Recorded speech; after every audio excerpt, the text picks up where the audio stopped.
दिल्ली सरकार के कैबिनेट मंत्री राजेंद्र गौतम ने केंद्र की भाजपा सरकार पर हमला बोलते हुए कहा कि भाजपा द्वारा कुछ साल पहले गुजरात मॉडल नाम का एक शब्द बेचा गया।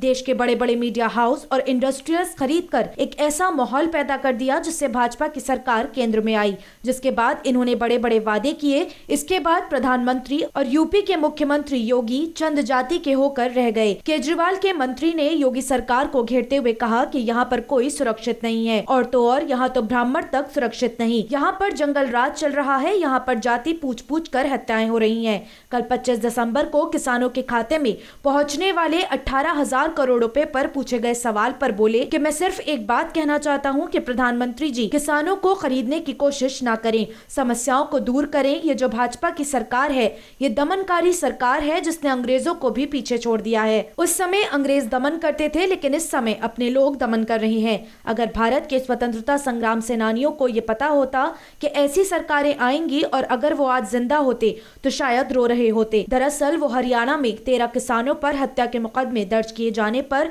पूछे गए सवाल का जवाब दे रहे थे। राहुल गांधी और प्रियंका गांधी की दिल्ली में हुई गिरफ्तारी पर बोलते हुए कहा कि प्रजातंत्र के अंदर अपनी बात कहने का सबको अधिकार होता है। अगर विपक्ष के लोग एक ज्ञापन देना चाहते हैं तो ये क्या बात हुई कि सिर्फ 3 लोग ही मिलने जाएंगे। मैं समझता हूँ कि ये पहली सरकार आई है जो विपक्ष को कुचलना चाहती है। इस सरकार में विपक्षी नेताओं पर ईडी के छापे डलवाए जा रहे हैं। उत्तर प्रदेश के मुरादाबाद में आके बेहद खुशी महसूस हो रही है और आने का सीधा एक कारण है कि अब से कुछ साल पहले देश को एक गुजरात मॉडल का एक नाम का शब्द बेचा गया। देश के तमाम बड़े मीडिया हाउस को बड़े बड़े इंडस्ट्रियलिस्ट ने खरीद के गुजरात मॉडल शब्द को बेच के एक ऐसा माहौल में बड़े बड़े वायदे किए। वो सरकार जिसने चुनाव से पहले 2014 के चुनाव से पहले उन्होंने कहा देश के अच्छे दिन आने वाले हैं, सबके अकाउंट में 15-15 लाख रुपए आएंगे, काला धन वापस आएगा।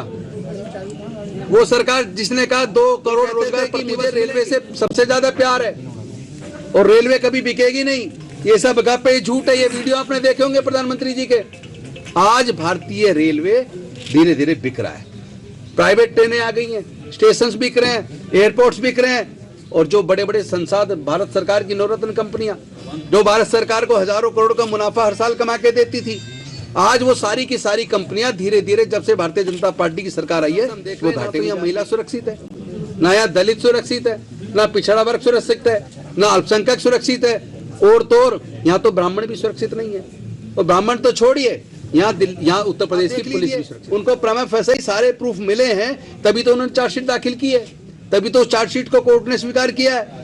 तो मैं समझता हूं ये जो जंगल राज उत्तर प्रदेश के अंदर शुरू हुआ है और यहाँ इतनी ज्यादा महंगी बिजली कर दी है, अपने दोस्तों को जो बड़ी बड़ी बिजली कंपनी है उनको फायदा पहुंचाने के लिए इतनी महंगी बिजली कर दी है कि यहाँ लोगों के कनेक्शन कटते जा रहे हैं।